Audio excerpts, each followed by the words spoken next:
இவர்களுக்கு எந்த பற்றியும் கவலை கிடையாது. இவர்களுக்கு தினமும் இங்கே போய் தலைமைச் செயலகத்தில் உட்காந்தா என்ன வருமானம், யாரை அடிக்கலாம், எவ்வளோ வருமானம், ஒவ்வொரு அமைச்சருக்கும் ஒரு கணக்கு இருக்குது. இன்னைக்கு இத்தனை கோடினா அத்தனை கோடி. இதை தவிர இவர்களுக்கு வேற எந்த வேலையும் கிடையாது. இவர்கள் மக்களை பார்க்கும் உயரம்லாம் வேற தூரம். அதை மக்கள்லாம் கிட்டத்தட்ட அவர்களுக்கு ஒரு புழு பூச்சி மாதிரி தான். நீங்கள் சமீபத்தில் பார்த்துருப்பீங்க, மணச்சநல்லூர் எம்எல்ஏ, திமுகவுடைய எம்எல்ஏ பேசினதை பார்த்துருப்பீங்க. அதாவது உழைச்சி ஓடாய் போன உட்கார்ந்த ஒரு மக்கள் கிட்டத்தட்ட உட்காந்தாங்க. அந்த பகுதி மக்கள்கிட்ட கேட்குறார், எங்கள் அப்பாவுடைய ரோல்ஸ் ராய்ஸ் கார் விலை என்ன தெரியுமான்னு கேட்குறார்.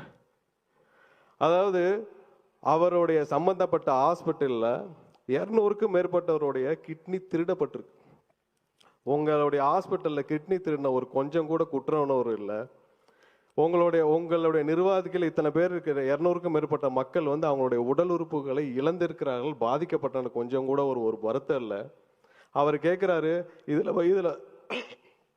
இதில் வர்ற 2 லட்சம் 3 லட்சம்லாம் ஒரு காசே இல்லை. இதை வச்சுட்டு எங்கள் அப்பாவுடைய ரோல்ஸ் ராய்ஸ் காரை கூட வாங்க முடியல, இன்னும் நிறைய பேருடைய கிட்னியை உருணுங்கிறாரு. இதுதான் திமுக மட்டும் இல்லை, திமுக இருக்கிற ஒட்டுமொத்த அமைச்சரை, எம்எல்ஏ எல்லாருடைய எண்ணமும் இதுதான். அவர்கள் எதை செய்தாலும் மக்களிடமிருந்து எதையாவது கொள்ளையடிக்கணும்னு தவிர வேற எதுவுமே கிடையாது.